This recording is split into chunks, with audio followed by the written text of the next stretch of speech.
Good morning, all of you. Good morning, ma'am. Good morning, ma'am. Okay, let's continue chapter 7. Parenchyma tissue के बारे में हमने पढ़ लिया था, है ना। आज हम देखते हैं ऑब्जर्विंग स्क्लेरेन्काइमा टिश्यू। तो इसके लिए हम क्या करते हैं, we would need soft ripe guava, microscope, slides and cover slip. आपको क्या लेना है, सॉफ्ट और पका हुआ गुआवा लेना है, ठीक है, अमरूद लेना है, माइक्रोस्कोप लेना है, slide, cover slip, iodine solution और डाइसेक्टिंग नीडल और forceps लेना है। use a forceps or needle to take a small piece of soft guava tissue onto your slide। आपको क्या करना है, जो पका हुआ गुआवा है उसका सॉफ्ट टिश्यू आपको लेना है, ठीक है, एक पतला सा लेयर लेना है स्लाइड में, उस पे फिर आयोडीन सोल्यूशन डालना है 2 ड्रॉप्स और tease the tissue slightly to separate the cell। Cover with cover slip and observe. उसको आपको क्या करना है, अच्छे से आयोडीन सोल्यूशन जब आप डालेंगे तो वो जो लेयर टिश्यू आप तैयार करेंगे उसको बहुत ही बारीकी से तैयार करना है। देन उसके ऊपर आपको कवर स्लिप लगाना है और लो पावर में आपको उसको ऑब्जर्व करना है माइक्रोस्कोप में, ठीक है। You would find groups of dark cell amongst the rounded parenchyma cell. आपको क्या दिखाई देगा, डार्क सेल दिखाई देंगे, ग्रुप ऑफ डार्क सेल दिखाएंगे, किसके साथ में, राउंडेड पेरेन्काइमा सेल्स के साथ में दिखाई देंगे, ठीक है। These are parts of sclerenchyma tissue. ये किसके पार्ट्स होते हैं, स्क्लेरेन्काइमा टिश्यू के पार्ट्स होते हैं। Due to sclerenchyma plant tissue become hard and strong. Sclerenchyma tissue की वजह से ही प्लांट टिश्यू कैसा हो जाता है, हार्ड और स्ट्रॉन्ग हो जाता है। The cells of these tissues are usually fibrous। ये जो टिश्यूज, इन टिश्यूज के जो सेल होते हैं वो यूजुअली कैसे होते हैं, फाइब्रस होते हैं, फाइब्रॉन्स होते हैं, धागे जैसे, थीन होते हैं, पतले होते हैं और डेड होते हैं, ठीक है। A section of this would show thick lignified walls around the cells that lack a nucleus। ये जो सेक्शन होता है वो किसको शो करता है, थिक लिग्निफाइड वॉल्स को, जो सेल के चारों तरफ होता है, मोटा वॉल्स जो पाया जाता है, लेकिन न्यूक्लियस जो होता है सेल में एब्सेंट होता है। Lignin is a chemical substance like cement that render strength to the cell. Lignin एक ऐसा केमिकल सब्सटेंस होता है सीमेंट के जैसा, जो कि सेल को स्ट्रेंथ प्रदान करता है, क्षमता प्रदान करता है। No intercellular space is seen due to deposition of lignin। जब लिग्निन का डिपोजिशन होता है तब इंटरसेल्युलर स्पेस दिखाई नहीं देते, मतलब बीच बीच में खाली जगह दिखाई नहीं देते हैं। जैसे कोकोनट फाइबर, आपने नारियल का जो फाइबर देखा, छिलका देखा है, कठोर होता है ना। वॉइस आ रही है नहीं मेरी, मैम आ रही है वॉइस। तो रिस्पॉन्स क्यों नहीं करते बेटा, आप लोगों को कितने बार बोलूं कि रिस्पॉन्स किया करो।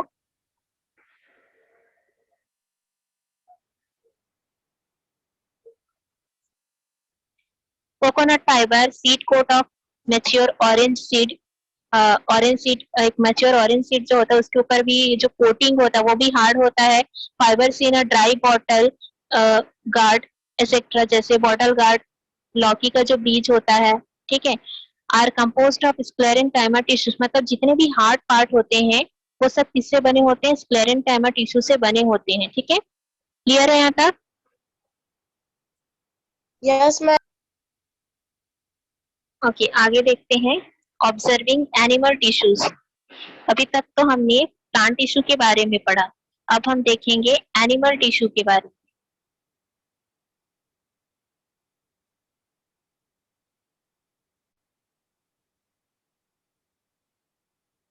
किसी को रीड करना है?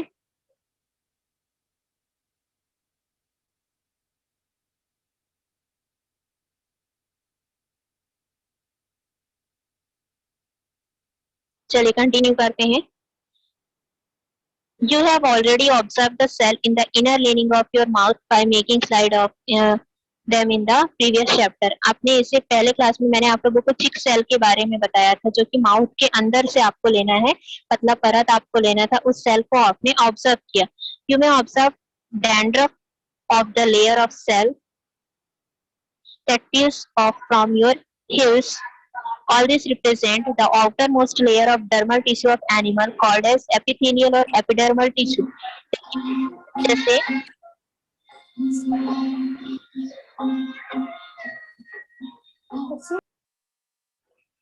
जैसे प्लांट में डर्मल टिश्यू पाया जाता है ऊपर में, है ना, सरफेस पे, वैसे ही एनिमल्स में भी सरफेस पे डर्मल टिश्यू पाए जाते हैं। तो एनिमल्स में उन टिश्यूज को एपिथेलियम या फिर एपिडर्मल लेयर कहा जाता है। क्या कहा जाता है?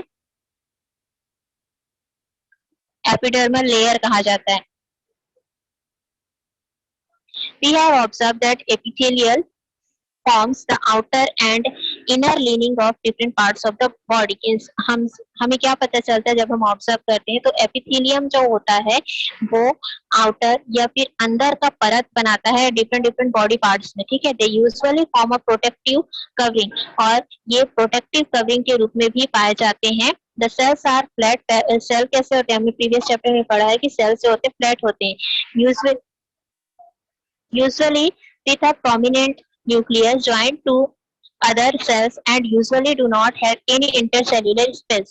सेल्स कैसे होते हैं? फ्लैट होते हैं, जिसमें प्रोमिनेंट न्यूक्लियस होता है और ज्वाइंट टू अदर सेल्स, दूसरे सेल से जो जुड़े हुए होते हैं, and usually do not have intercellular space, और जिसके बीच में इंटरसेल्युलर स्पेस मतलब खाली जगह नहीं होता है। Other function of this tissues are like conduction of sensation, secretion and repair. इसके अलावा टिश्यू के और कौन कौन से फंक्शन होते हैं? कंडक्शन का काम भी करते हैं टिश्यू जो होते हैं, ठीक है।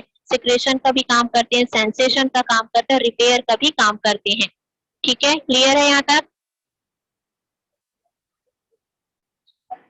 ऑब्जर्विंग मस्कुलर टिश्यू जैसे कि मैंने बताया था कि जो मसल्स में प्रेजेंट होते हैं। We shall use permanent slide of cardiac muscle. जैसे तो जनरली हम परमानेंट स्लाइड यूज करते हैं कार्डियक मसल्स का। Take out the slide of cardiac muscle provide in your kit in your lab and observe it under microscope. हमें अपने lab से cardiac muscle का परमानेंट स्लाइड लेना है पहले से बना हुआ, और उसे ऑब्जर्व करना है। All movement in animal bodies occur with the help of muscular tissue. जैसा कि हमने स्टार्टिंग में ही अभी हमने जब एनिमल टिश्यू का क्लासिफिकेशन देखा था, उसमें हमने देखा था जो मस्कुलर टिश्यू होता है उसके हेल्प से ही एनिमल बॉडीज में मूवमेंट होते हैं। They may be external movement like movement of hand. इसके अलावा जो बाहरी मूवमेंट होता है जैसे हाथों का हिलना, मूवमेंट ऑफ हैंड है ना, पैरों का हिलना, ट्रंक, और internal like movement in the intestine, lungs and the heart. इसी तरह से जो इंटरनल मूवमेंट होते हैं जैसे इंटेस्टाइन, लंग्स और हार्ट में जो मूवमेंट होता है वो सब किसके वजह से होता है? मस्कुलर टिश्यू के वजह से ही होता है, ठीक है। देन फंक्शन ऑफ टिश्यूज के क्या क्या फंक्शन होते हैं? We have so far study that tissue is a community of cell and intercellular substances that are interacting in one or more task. जैसा कि हमने पढ़ा कि टिश्यू क्या होते हैं? ग्रुप्स ऑफ सेल होते हैं ना, कम्युनिटी ऑफ सेल या ग्रुप ऑफ सेल होते हैं। बहुत सारे सेल आपस में मिलकर क्या बनाते हैं? टिश्यूज बनाते हैं। और जो इंटरसेल्युलर सब्सटेंसेस होती हैं वो एक से ज्यादा टास्क भी करते हैं, काम भी करते हैं, फंक्शन करते हैं, ठीक है। तो इसी को हम आगे देखते हैं।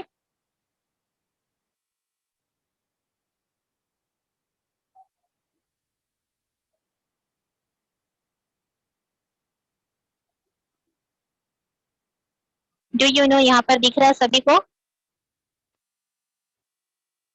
Yes, ma'am. Yes, ma'am. Okay, तो इसको हम पढ़ते हैं। Tissues and cells are surrounded by fluids that form their environment.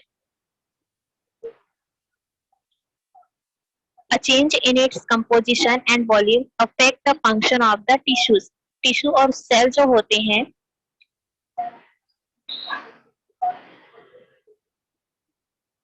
ये फ्लूइड्स में क्या होते रहते हैं? घूमते रहते हैं ना, फ्लूइड में रहते हैं और जो एक एनवायरनमेंट तैयार करते हैं। A change in its composition, अगर इनका कंपोजिशन चेंज होता है, सेल या टिश्यू का कंपोजिशन चेंज होता है या इनका वॉल्यूम चेंज होता है, तो टिश्यू के फंक्शन पर इसका इफेक्ट पड़ता है। The type of and concentration of mineral and salt must be at level compatible for their proper function. इस तरह से टिश्यू और सेल के प्रॉपर फंक्शन के लिए मिनरल और सॉल्ट का कंसंट्रेशन भी होना जरूरी है, ठीक है। कंसंट्रेशन का लेवल होना जरूरी है, एक बैलेंस्ड लेवल होना जरूरी है।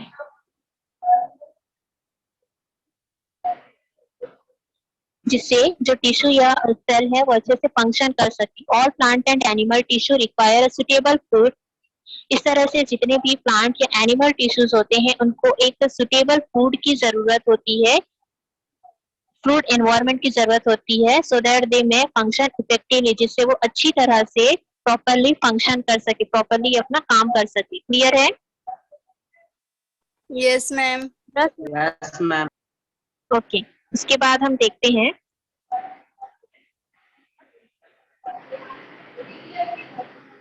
देखिए जितने भी मल्टी सेलुलर प्लांट्स या एनिमल्स होते हैं, ठीक है, उनमें क्या होता है, सेल होता है, सेल से मिलकर क्या बनता है, टिश्यू, टिश्यू से मिलकर बनता है ऑर्गन्स, और ऑर्गन से मिलकर बनता है ऑर्गन सिस्टम। ठीक है, Yes, ma'am.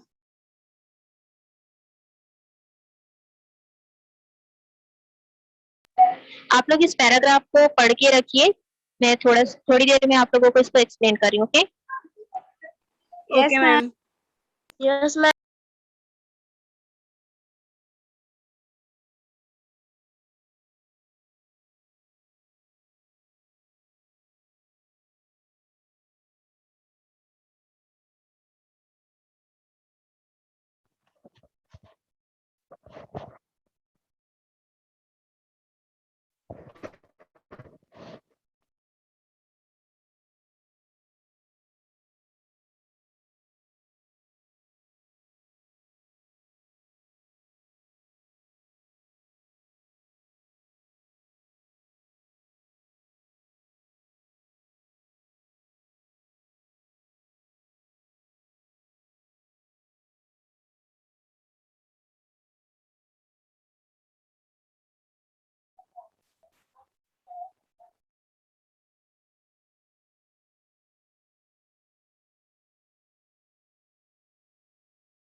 रीड कर लिया आप लोगों ने? Yes, ma'am. Yes, ma'am. Yes, ma'am.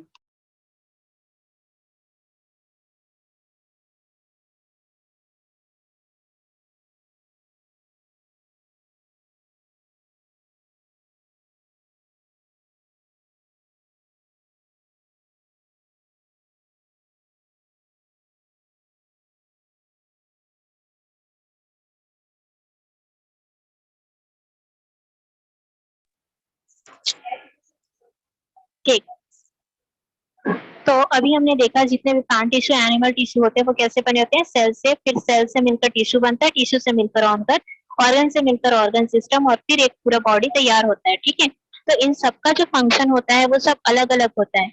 One arrangement function in reproduction while another in expression. कुछ कुछ का जो फंक्शन होता है वो रिप्रोडक्शन का होता है, कुछ का जो काम होता है एक्सप्रेशन का होता है। तो इस तरह से हम कह सकते हैं कि plant and animal body show a division of labour. ठीक है, मतलब जैसे अलग अलग काम करने के लिए अलग अलग मजदूर बटे हुए होते हैं, उसी तरह से अलग अलग काम के लिए टिश्यूज भी अलग अलग होते हैं, है ना। As for example, wood and bone are tissues that function mainly in a structural support in plants and animal respectively। जैसे कि हम बोल सकते हैं कि wood या फिर बोन टिश्यू जो होता है वो उनका मेन फंक्शन क्या होता है, प्लांट या एनिमल टिश्यू के स्ट्रक्चर को बनाना, उनका सपोर्ट करना, है ना। जाइलम ऑफ वुड, वुड का जो जाइलम होता है वो क्या करता है, मिनरल और वाटर को कंडक्ट करता है प्लांट के अदर पार्ट तक, जबकि जो बोन होता है वो इंटरनल ऑर्गन्स को प्रोटेक्ट करता है एनिमल टिश्यूज में, एनिमल्स में। एक ऑर्गन में एटलीस्ट 2 टिश्यूज होते हैं that organized in certain proposition and pattern performing one or more common task। ठीक है, तो एक जो ऑर्गन होता है उसमें एटलीस्ट 2 टिश्यूज होते हैं जो कि अलग अलग फंक्शन करते हैं, अलग अलग टास्क करते हैं। As for example the leaf of plant and the eye of animals are organ. जैसे कि एग्जांपल हम ले सकते हैं कि प्लांट का जो लीफ होता है और एनिमल्स में जो आई होते हैं, ठीक है, दोनों ऑर्गन है। A leaf carry out photosynthesis with the help of light sensitive pigment, chlorophyll and gaseous sections with the help of stomata, while the eye help in seeing with the help of some light sensitive pigment। जैसे कि plant में leaf organ होता है ना, तो leaf क्या करता है, फोटोसिंथेसिस प्रोसेस करता है ना, फूड बनाने का काम करता है क्लोरोफिल के हेल्प से, और गैसियस एक्सचेंज में मतलब स्टोमेटा के हेल्प से गैसियस एक्सचेंज में भी हेल्प करता है, गैसों के आदान प्रदान। उसी तरह से जो एनिमल्स में, ये ह्यूमन में जो आई होता है वो किसमें हेल्प करता है, रंगों को पहचानने में, देखने में हेल्प करता है ना। Thus leaf or any other photosynthetic part of plant and the eye of animal has certain ability that are light dependent। तो इस तरह से प्लांट में जो लीफ होता है और एनिमल्स में जो आईज होते हैं वो कुछ ऐसे पार्ट होते हैं जो लाइट डिपेंडेंट होते हैं, जिनके लिए लाइट की जरूरत होती है। जैसे प्लांट में लीफ जो होता है फोटोसिंथेसिस का काम करता है, तो बिना लाइट के क्या वो फोटोसिंथेसिस प्रोसेस कंप्लीट कर सकता है?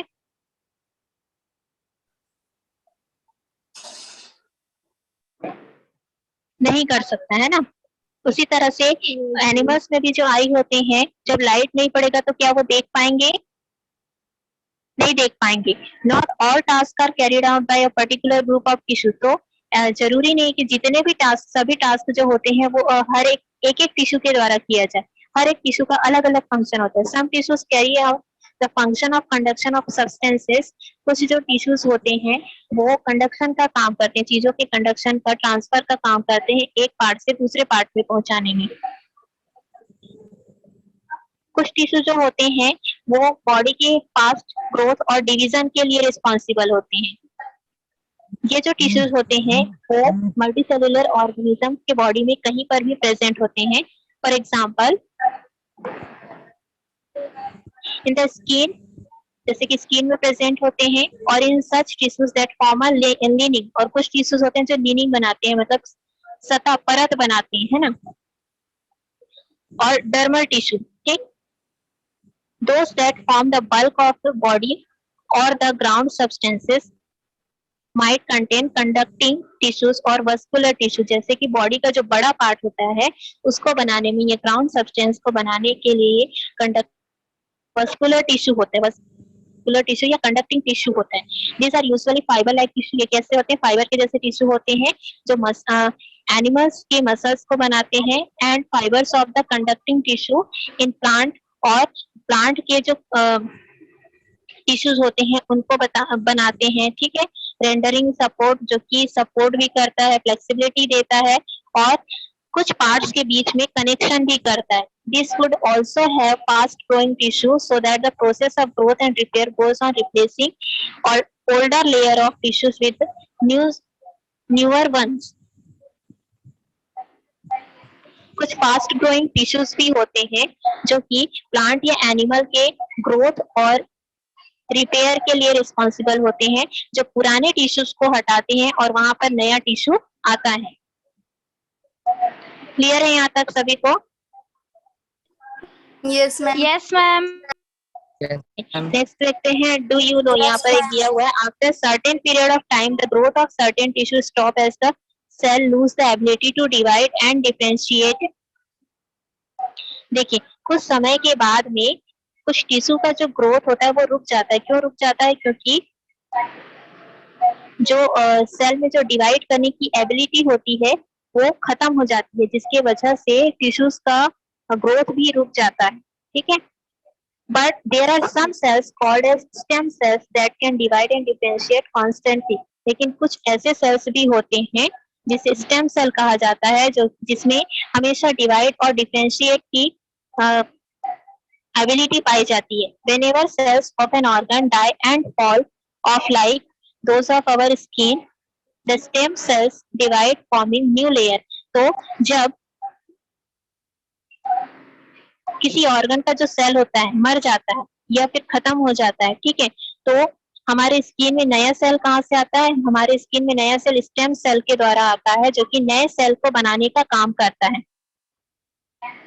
After each division a single stem cell forms two cell. इस डिवीजन के दौरान में जो एक सिंगल स्टेम सेल होता है, एक सिंगल स्टेम सेल जो होता है वो दो सेल्स में डिवाइड हो जाता है, दो सेल्स बनाता है।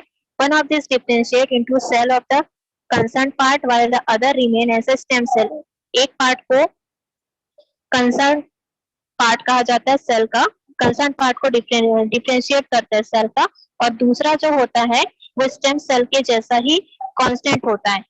Scientists have been able to identify not only those stem cells that form a particular organ, but even those that may differentiate to form different organ of the body. जो scientist थे वो सिर्फ stem cell को पहचानने में he able नहीं थे, बल्कि उन्होंने बॉडी के डिफरेंट डिफरेंट पार्ट को भी पहचाना, ऑर्गन्स को पहचाने। Such stem cell in humans have been found mainly in bone marrow and placenta. जैसे कि जो स्टेम सेल होता है वो ह्यूमन बीइंग में मेनली कहाँ पर प्रेजेंट होता है? बोन मैरो में प्रेजेंट होता है या फिर प्लेसेंटा में प्रेजेंट होता है। Damaged organ are being reconstructed और replaced with the help of stem cell. Stem cells के हेल्प से क्या होता है? जो डैमेज्ड ऑर्गन होते हैं, है ना, और नए ऑर्गन्स का रिकंस्ट्रक्शन जब होता है, ये रिप्लेस होता है, तो वो किसके हेल्प से होता है? स्टेम सेल के हेल्प से होता है। क्लियर है यहाँ तक? Yes, ma'am.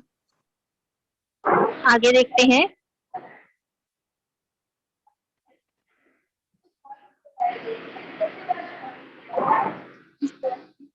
Relation of structure and function of tissue. Tissue के स्ट्रक्चर और फंक्शन के बीच में क्या रिलेशन होता है? अभी हमने पढ़ा कि सेल का जो स्ट्रक्चरल ऑर्गेनाइजेशन कैसे होता है? Cell, tissue, organ system. ठीक है, there was single cellular forms in the beginning. सबसे पहले शुरुआत में क्या बनता है? एक छोटा सा सेल बनता है, सिंगल सेल बनता है। Multi cellular communities formed from there this cellular single cellular forms nearly 580 million year ago. इसके बाद में क्या होता है? जब एक सिंगल सेल बनता है उसके बाद में फिर आपस में बहुत सारे सेल्स जो होते हैं आपस में ज्वाइन होते जाते हैं, मिलते जाते हैं। The structure and function of the cell also changed in the process. इस प्रोसेस में सेल का जो स्ट्रक्चर होता है और उसका जो फंक्शन होता है वो चेंज होते जाता है। If we think how the change of environment from water to land posed challenges to the body structure of plant, we would have some idea of how their structure relate और function. जैसे कि हम देखते हैं कि environment में water, ये land escape जो होता है वो कैसे चेंज होते जाता है, उनके बीच में कैसे चैलेंजेस होते हैं। उसी तरह से हमारा जो बॉडी का पार्ट्स होता है, जब सेल बनते जाता है तो सेल का फंक्शन और जो स्ट्रक्चर होता है वो भी चेंज होते जाता है और एक दूसरे से रिलेटेड होते जाते हैं। Plants that left aquatic habitat found an abundance of sunlight and carbon dioxide for photosynthesis and oxygen for respiration. जो एक्वेटिक हैबिटेट में जलीय जो पौधे होते हैं, ठीक है, उनमें सनलाइट का अबेंडेंस होता है, कार्बन डाइऑक्साइड और कार्बन डाइऑक्साइड पाया जाता है किसके लिए? फोटोसिंथेसिस के लिए। और ऑक्सीजन की जरूरत होती है रेस्पिरेशन के लिए। As they dispersed faster away from their aquatic dwelling, however they faced a new challenge. देखिए, कुछ पौधे ऐसे होते हैं जो पानी में रहते हैं, जरूरी नहीं है कि उनको सारी चीजें मिले, ठीक है, जरूरी नहीं है कि उनको फोटोसिंथेसिस प्रोसेस के लिए सभी चीजें मिले, सनलाइट मिले, कार्बन डाइऑक्साइड, ऑक्सीजन। उसी तरह से जो पौधे डेजर्ट में रहते हैं, जरूरी नहीं है कि उनको भी सभी चीजें मिलती ही रहें, ठीक है, तो उनके हैबिटेट के अकॉर्डिंग उनका स्ट्रक्चर होता है. When we observe the internal structure of root, stem and leaves of land and water plants, we see a network of long tubes from root to leaves are present in land plants. जैसे कि अगर हम देखें internal structure को देखते हैं, जो जमीन में रहने वाले पौधे होते हैं, जो पानी में रहने वाले पौधे होते हैं, उनका इंटरनल स्ट्रक्चर अगर हम देखें उनके रूट, स्टेम और लीव्स को, तो उसमें हमें बहुत सारे लॉन्ग ट्यूब्स का नेटवर्क दिखाई देता है. ठीक है, उसी तरह से जो रूट होता है वो भी फाइब्रस होता है, टैप रूट भी होता है.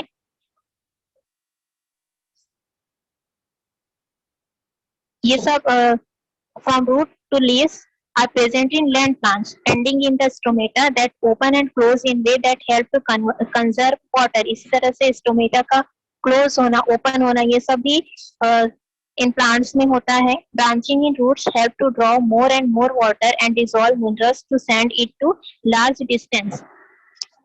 यहाँ पर कुछ भी नहीं है, यहाँ पर बताया गया है कि हैबिटेट के अकॉर्डिंग प्लांट्स का जो स्ट्रक्चर होता है वो पाया जाता है. जैसे कि नागफनी का पौधा आपने देखा है,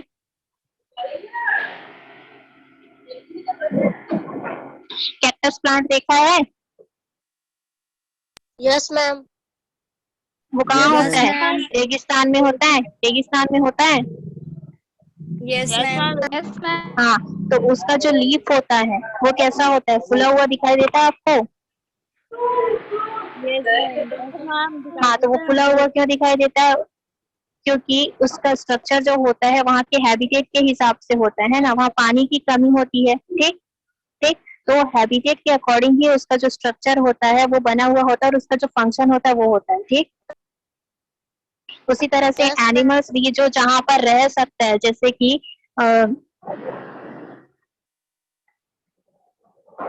ध्रुवी भालू, पता है आपको, जो बर्फीले जगह पर ही रह सकते हैं. Yes, ma'am. हाँ, Yes, तो ma'am. उनके शरीर, तो उनका जो बॉडी होता है वो उसी के अकॉर्डिंग होता है जो कि वहाँ के ठंड को बर्दाश्त कर सकता है. ठीक है, उनके बॉडी पे बहुत सारे होते हैं, ठीक, जिससे जो उनके बॉडी को कवर करता है, ठंड से बचाता है. लेकिन अगर यही हम हम बर्फीले जगह पर चले जाते हैं, क्या हम वहाँ पर रह सकते हैं? No, नहीं रह ma'am. पाएंगे ना, क्योंकि हमारा जो बॉडी का स्ट्रक्चर है वो उसके अकॉर्डिंग नहीं है. ठीक है, तो हैबिटेट के बेस पर ही किसी भी एनिमल्स या प्लांट का जो स्ट्रक्चर होता है वो डिपेंड करता है. ठीक है, क्लियर है यहाँ तक सभी को? ओके, ये Yes, चैप्टर ma'am. आपका कंप्लीट होता है. इसका एक्सरसाइज में सेंड करी, नोट कर लेंगे. Okay, ma'am. Thank you, ma'am.